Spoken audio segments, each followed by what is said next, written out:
Hello and welcome. This is the channel where we talk everything Camino. I'm your host, Camino Candace, and I'm eternally Camino dreaming. Today we're going to be talking about logistics. This is day one of our logistics series, and we're going to be looking at how you determine the number of days it's going to take you to walk Camino. There's a lot of factors involved. I have my checklist that I'll be referring to. So this in part will also depend, are you coming from continental Europe or are you flying overseas? So those of you who are flying longer distances, you will need to take into account your jet lag. Keep in mind, for every hour of time difference you're facing, it's approximately 1 day to recover. So for me, it's a 9-hour time difference from Vancouver to France. So in theory, it will take me 9 days to get over jet lag. Normally, it doesn't actually take me that long, okay? It takes me a little more to readjust flying to Europe than back, which is apparently the opposite of what most people experience. That's just what I know about myself. I personally take homeopathics to help me with jet lag. And homeopathics, I use a little tube of pellets, and it's actually called jet lag. So this is essentially energy medicine. Whether you believe it or not, it does work. Most of the Europeans will probably be familiar with homeopathics. It helps to relax the nervous system and calm you down because it's actually very stressful to take flights in general, never mind long distance flights.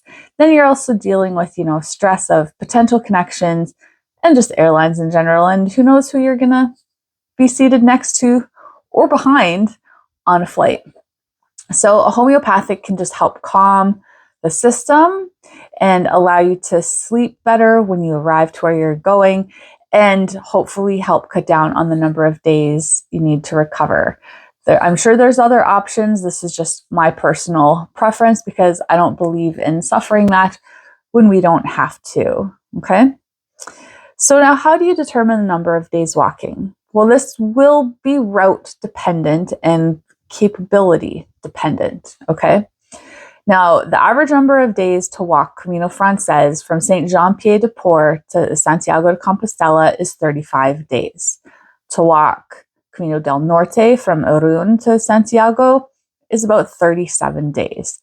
And to walk the full Central Portuguese Camino from Lisbon up to Porto and on to Santiago, it's approximately 30 days. If you're doing the stint just from Porto to Santiago, it's roughly 12 days. Now, this approximate time frame actually does not include rest days.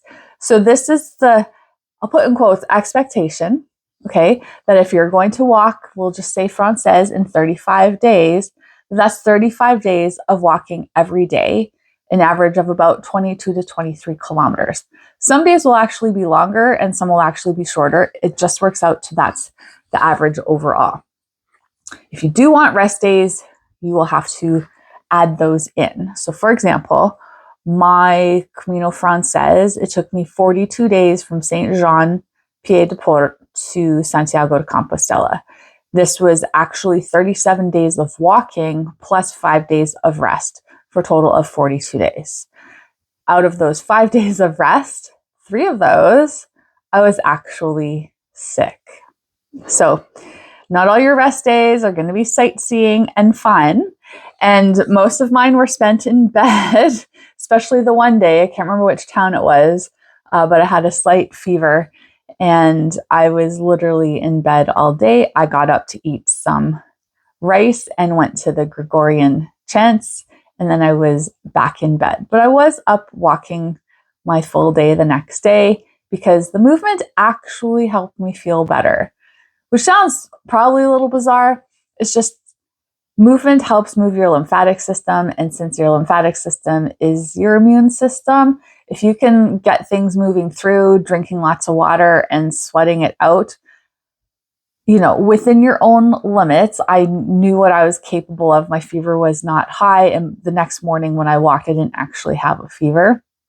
It's just for me, when I get sick, movement actually helps me recover because it helps pump the lymphatics, which means it's getting cleansed and detoxed at a faster rate. Was I tired? Fuck yeah, I was tired, but I was not missing going to the Iron Cross that next day. And there's something to be said for healing in fresh air, fresh sunshine, and when you're really just focused on just need to do this. I could have stayed an extra day, but I'm stubborn and I didn't want to. I did end up with 2 extra days later on. Well, no, I guess one day was in Burgos. That was just a fun day of relaxation, sleeping in and basically eating all day. Same with Pamplona. I did not enjoy, or I did not maximize my enjoyment of the pinchos because I didn't realize Pamplona was known for its pinchos. And yes, I know you're probably like, how did you not know that? I just didn't know. I knew I'd still got food after Pamplona, and I still got good food after Pamplona, but nothing topped the level of those pinchos. So I have a date with Pamplona whenever I get back there to spend an entire day just eating pinchos till my heart's content. I did have an extra rest day in Sarria because I did then come down with like a cold. So it is what it is, but I made it through is the point. So yeah, just be aware of that. Okay. So in terms of rest days, a lot of people use these really more for sightseeing. That's going to depend on your body. I mean, other than the days that I had to take off because I was sick, my rest days in Burgos, would I have loved to have walked around sightseeing? Yes. What did I end up doing? I walked around looking for bakeries because all I wanted was carbs. And because I never allow myself to eat baked goods back here in Canada because of gluten. Yes, I did eat gluten in Europe because it is a completely different thing over there for those of you from North America who have digestive problems with our wheat and gluten-based items. You will know exactly what I'm talking about. So I maximized my baked goods eating while I was in Europe, and I have no regrets. There was literally one day I ate 3 donuts as part of my breakfast. That wasn't my only breakfast. It was just part of my breakfast. And they were so good. And I'm pretty sure I also had 2 croissants along with eggs and yogurt, fruit, meats and cheeses and eggs if I didn't say that already. And no regrets. I was very happy and it got me through the day. So a lot of places that people stop to do sightseeing on the Francès include the big cities such as Pamplona, Burgos, and Leon. To each their own. Keep in mind the bigger cities also have a lot of festival dates, which you can check online. It can make getting accommodations harder, so keep that in mind as well. It can also make them more expensive. Now, from what I understand, along the Norte, San Sebastian, Bilbao, Santander, those are big sightseeing places as well. And it's the same thing, whether it's football games or national holidays, and especially in the summer months from Norte, because a lot of the Spanish people go to the north for their summer vacation. And with it being North Shore, apparently there's some awesome surfing. I don't surf, but if I did, I'd probably be there. And on Norte, the albergues are not necessarily only for pilgrims, so there will be a lot of competition in the summer as well.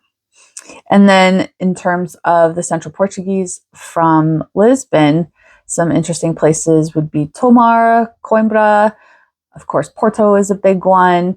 And because there is the divergent path from Santarém to Fatima, Fatima, highly recommend. It was beautiful. I spent 2 days there this past January.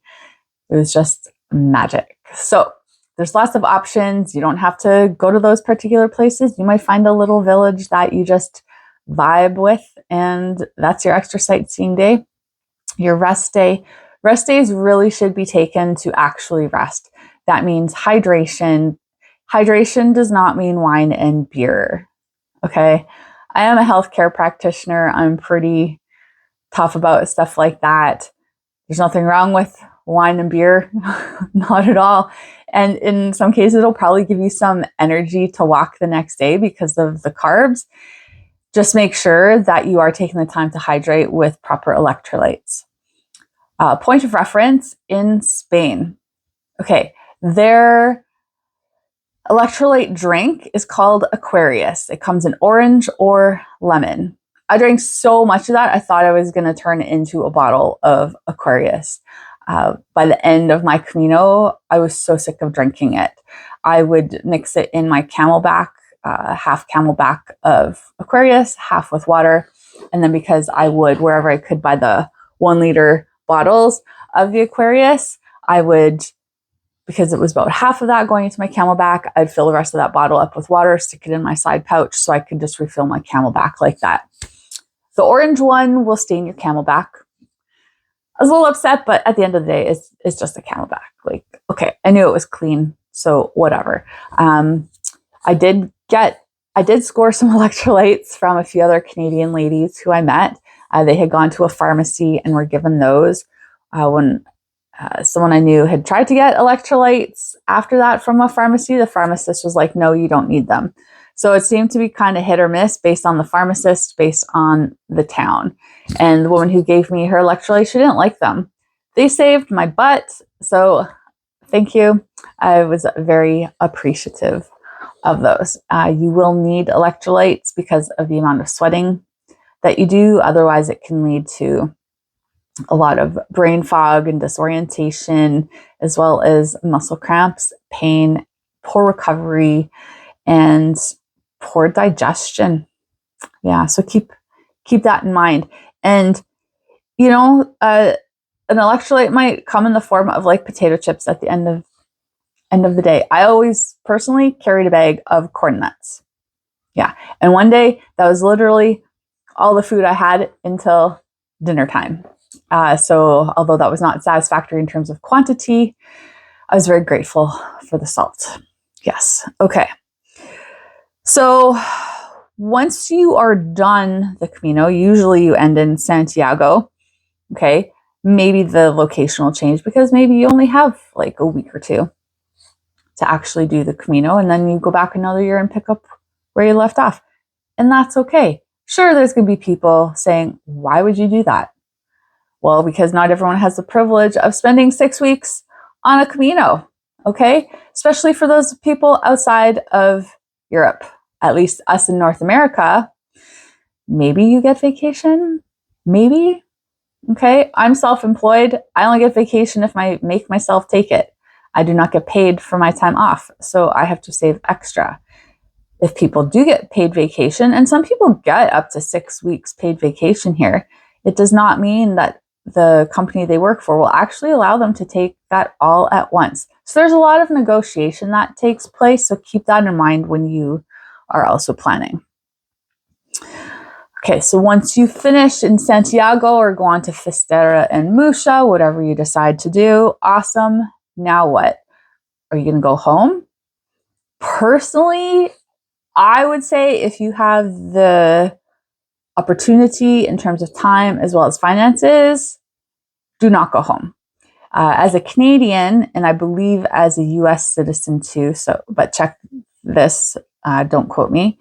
But as a Canadian, we can spend 90 days in the European Union for every 180 days. So basically in a 6-month time frame, we have 3 months that we can spend there without a visa. If you want to spend a longer chunk of time, over 90 days in one go, you will require a visa. Okay, the process for that, I don't know. I don't want the hassle. But if you do, knock yourself out. After that 180 days, your time resets and you can go for another 90 days. This is more than enough time to do 1 full Camino. 2, if you want to do 2 back to back, knock yourself out. What I did was I arrived in the EU in France. I spent about a week with my friend in the south of France where she lives. And then I took my train to Saint Jean, Pied de Port, did my Camino, went to Portugal, stayed in a little fishing village just outside of Porto for 4 days, where because it rained like crazy for most of it, I literally just sat there for 4 days, eating and watching Netflix. And when I say eating and watching Netflix, I mean in like essentially 3 days. Once I found out True Blood was on Netflix over in Portugal. It is not in Canada, last I looked. I watched the whole thing, and I ate enough food that back home here in Canada probably would have taken me 10 days to eat. And I still made daily trips to the bakery that was 100 meters from my doorstep. And no matter how many baked goods I put in that tiny little box, it never cost me more than €5. And I kid you not when I say I was carb loading after Camino as well. And in one day, I ate 2 Portuguese croissants, which, if you've never had them, are way heavier than a French croissant. They are just as good in a different sort of way. I also had 2 pastéis de nata, the egg tarts that Portugal is known for, an eclair, and 2 bom de berlins, which are donuts filled with an egg custard, and they're rolled in sugar. So that was just one day of baked goods on top of breakfast, lunch, dinner, and other snacks. How I was not 5,000 pounds after, I don't know. Honestly, I didn't really care. I was just that hungry. And yeah, overall, I lost a little bit of weight on Camino, but it all came back. And that wasn't really my goal. I mean, when you're walking, like I said, an average of 22, 23 kilometers per day, which is just over half a marathon in distance, you're probably going to lose weight unless you're really eating a ton on the way. And I have a limit as to how much I can eat. And when I get tired and don't feel well, I don't eat a lot. And in my last 2.5 weeks, I was so sick, I barely ate while I was still walking. So, okay. So if you can still travel after Camino, go do it. So after Porto, I went back to my friend's house for a few more days in France. And then I went on to Paphos, Cyprus for 2.5 weeks. And it was lovely. It was so hot and warm, so much sunshine and Mediterranean sea. I walked around for hours every day because I could. I had my Camino muscles. I ate gelato every day. Was it as good as Italian gelato? No. Nothing's as good as Italian gelato. However, I did try out a gelato place every day for about the first 4 days, and they did not cut it. Oh God, they were so terrible. Like, I just was like wanting to hurl what I just ate. It just wasn't worth the time or energy. But because I was taking some private yoga classes while I was there, I asked her, and she told me which one to go to, Paikrosi, which was the next on my list anyways. And after that, I was hooked. Double scoop gelato on sugar cone daily. And I think there was 2 days I actually had 2 double scoop cones, one in the early afternoon and one in the early evening. I didn't care. Whatever. It was delicious. So I went to Cyprus, and then I went and spent a week in London, UK, my favorite city in the world. And fortunately, my friend from France was able to come join me. And she was only supposed to be there for a couple days, but because of strikes in France, luck had it that she got to stay with me for essentially the whole time I was there. It was amazing. And then I went to Netherlands for 4 days, and then I flew back home to Vancouver. So in total, I was gone 88 days. And I remember that because my travel insurance, which we'll talk about on another part of the logistics series, said I was gone for 88 days. So that was a lot of fun. Highly recommend. Now, there is a new thing that's coming into effect. It keeps getting pushed, and it has been like for years. The most recent push has been to 2026, and it is the ETIAS. I think that stands for Electronic Travel Something Authorization System. Okay.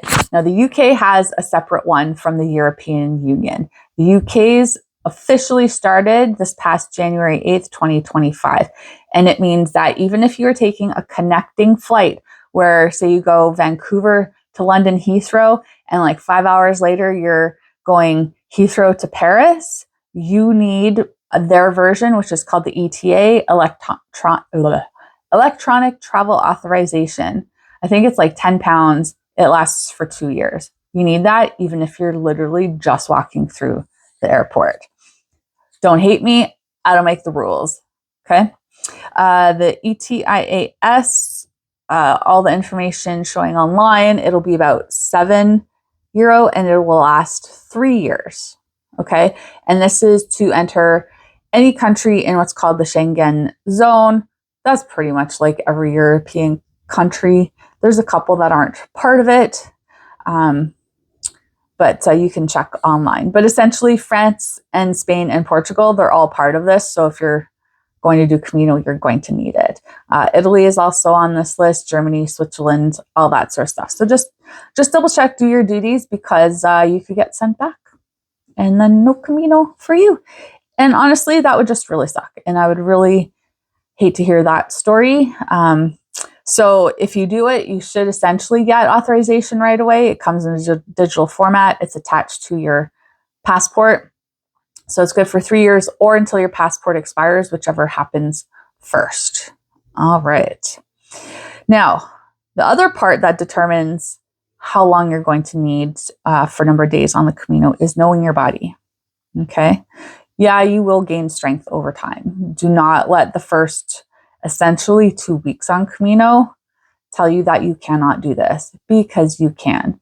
The first 2 weeks are notorious for being considered the physical challenge of the Camino. The second 2 weeks is known as the mental emotional challenge, and the final 2 weeks is a spiritual challenge. And what's interesting is that on Francès, the middle 2 weeks falls through the meseta, their version of the desert. And it's really fucking hot. And there's stretches where there's literally like no trees. And you're like, oh my God, like this is how Moses must have felt 40 days in the desert. Like, I swear to God, what a tough dude. And a lot of people actually will skip the meseta. So this is just my personal reflection, and you can take with it what you want. But if it makes you mad, there's probably something to it. A lot of people say they're going to skip it because it's boring. I'm a believer that only boring people say it's boring. And if you're wanting to skip it because it's boring, that means you're actually not dealing with something in your life that you probably should be. The meseta is very wide open and flat. If you're from the Canadian prairies like I am, I'm originally from Winnipeg. So any of you in Manitoba, Saskatchewan, and most of Alberta, you'll know what it means to like look out and you can watch your dog run away for 3 days, like they said in the opening song for Corner Gas all those years ago. It's wide, it's expansive, there isn't a whole lot to see. And yet I will say, from the experience of walking the meseta, there's something so magical and spacious in there. There's like all this ability to declutter your mind of the constant thoughts that are in there. And yeah, that can also happen on the rest of the Camino. Like, don't get me wrong, but there's something about not having the visual stimulation to go with it. And let's face it, we're a highly overstimulated society anyways. So getting that break on the visual system, which is directly linked to your nervous system, because your optic nerve behind your eye is surrounded by your dural membrane, which is part of your spinal membranes.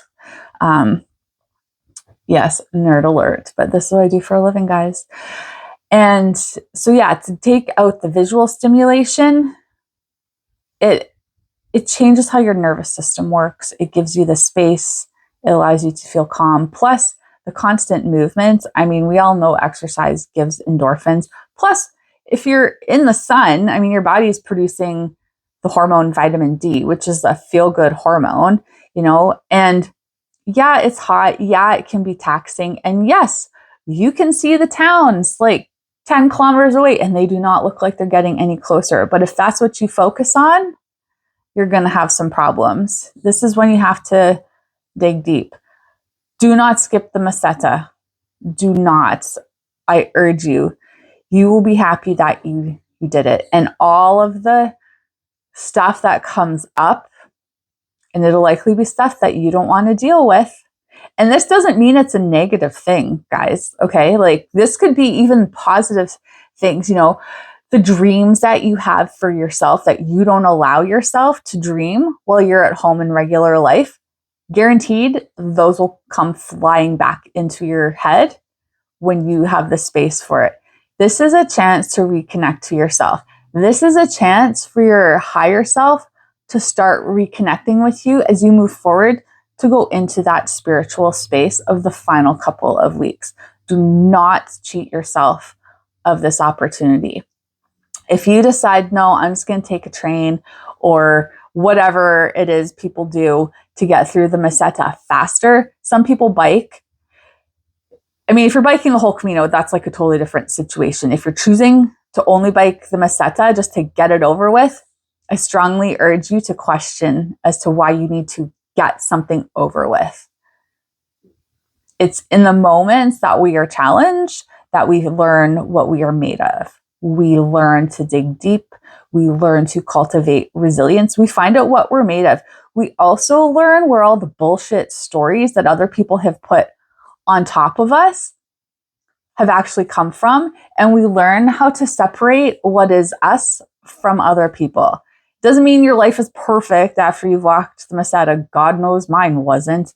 And my life still isn't perfect, but my life is pretty damn sweet. I'm not gonna lie. I love my life. It's amazing. And yeah, I have tough days and I feel like I've lived like 4,000 lifetimes just in my own personal history, even prior to Camino. And they have all made me who I am.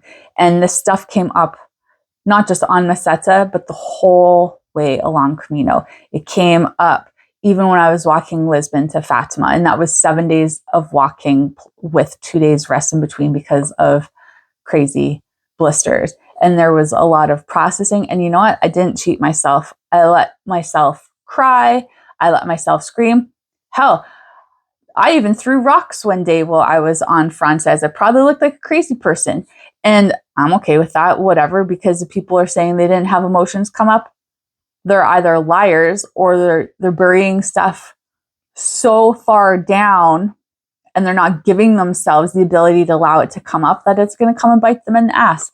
And personally, I've been there, done that. Highly do not recommend. But yeah, just let it come up. Do not cop out on yourself. Where there is challenge, there is change. We are here to grow. You are on Camino for a reason. Even if you think you know that reason, you do not know the reason. You might not even know the reason till like months or years after you get back. I'm still learning lessons from my first Camino in 2023. And I finished that on October 18th of that year. I'm still learning lessons from my Camino of January this year. And it's amazing. And right now, I do understand what the potential lesson is coming for me in my upcoming Camino, which, yes, I am doing it. Tickets are booked for my flight. And yet I also recognize that, sure, that will be part of it. I see where it was also part of my other two Caminos. I understand it will likely play a large role in this upcoming Camino. And yet there will be other parts of this Camino, of things that I need to learn that I can't even fathom. And like I said, it's not always a bad thing. This can be positive things, people. And even if it has a negative connotation and causes a lot of anger, anger is the emotion of movement. It is the emotion of change. It is the emotion of power. It is fire energy. And honestly, let the fires that burn be what lights your way. Okay. Do not worry about that. Just go forth and let the Camino lead you. You have to trust that what's coming up is coming up for a reason. So long story short, don't skip meseta. I'm watching you. Okay. All right. Now, you may also have to consider any possible health conditions because, you know, we are humans and this is not related to age.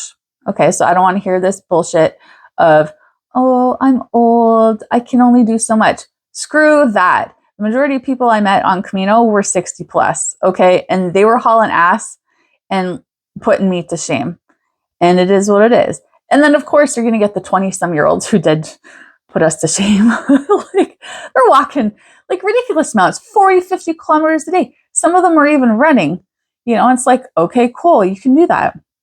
I mean, the one young Polish guy in Pamplona at the albergue, he was about 23. He had walked like 40 kilometers. I think he walked like from like Roncesvalles to Pamplona in one day. And he arrived at like 8 or 9 p.m. and he was in the dorm with all us ladies.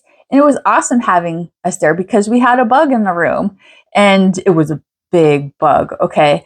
And he was like, don't worry, ladies, I've got this. I'm the man. I'll be the man in the room. And he took care of it. And he was like, so sweet. I never saw him after that because, he called butt. But, this is how it goes. And then some of them also ended up with major blisters because they weren't paying attention to their feet. And, we all have our lessons to learn and we all go at our own pace. I've learned with my backpack and my pacing and capacity, if it's really challenging terrain, if I'm moving 3 kilometers an hour, I'm good. I can haul ass faster on a flat surface. I can go like, I think I clocked in Portugal like 6 kilometers an hour. That's how fast I was hauling ass. Okay. That didn't last too long, I'll tell you. But I still got it done. The one section, 6 kilometers in 1 hour. And I know it was 6 kilometers because it was along a boardwalk and it was marked per kilometers. Okay. So yeah, do you have health conditions? So maybe you need to walk, maybe you can only go 10 kilometers a day. For Francès, that's totally doable because of the infrastructure. So don't even worry about that. What happens if you're sick? You might have a sick day. You might get a cold, you might get a flu, you might get a coli, just like I did. Hello, welcome to a country other than Canada where if your meat is not well cooked, you can get sick. And I did. Fortunately, I did not need a doctor or antibiotics, but I am a healthcare practitioner. I did know what I was looking for. Every day going town to town, I did check if there was a doctor, so I would know if I needed to go there. I kept an eye on my symptoms, and they just continued to get better. Okay, it did take me a bit to recover, especially in terms of eating. Yeah, by the time I got to Santiago, I was able to have regular meals and have a celebratory gin and tonic. Okay. And also weather is going to play a role. I do not recommend walking in a thunderstorm. If you're walking through anywhere and you're the tallest thing, chances are you're going to get hit by lightning. I walked out of Pamplona on an unexpected thunderstorm. I met up with some lovely ladies from Taiwan, so we walked together. And we ended up in like this flat area. And there was sheet lightning going on, and there was like lightning, and then the one girl's hair like started standing up on end. And I'm like, okay, ladies, we gotta get the fuck out of here. And they're like, where do we go? And we had just passed a residential area. I said, we just walked towards the residential area, and we went and stood under someone's like garage. They had like a driveway that went down. And so we just kind of stood under there and waved to the owner when they came out with their car, and they understood why we were there. And then once the lightning and thunder stopped, then we continued, even though it was raining. But rain will also make it slippery, especially on rocks. It can create a lot of mud that might make things sticky depending on the surface. And then depending on the type of rocks, and up and downhill can be very slippery. So you will need to be careful. Okay.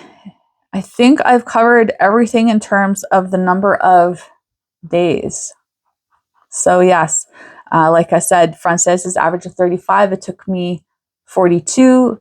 I actually walked it in 37, but 5 days in between there for rest, and arrived in Santiago on the 42nd day. So that was actually my 6 weeks that I had planned right there. So I hope that helps. Keep tuned in for part 2. We're going to be going on to flights and trains. That might be broken into 2 parts. We'll see, because I have more notes for that than this. But stay tuned. I hope you got some good value. And if you could do me a favor and please hit the like button, subscribe for notifications, and share. I would be ever so grateful. Until next time, Buen Camino. Ciao.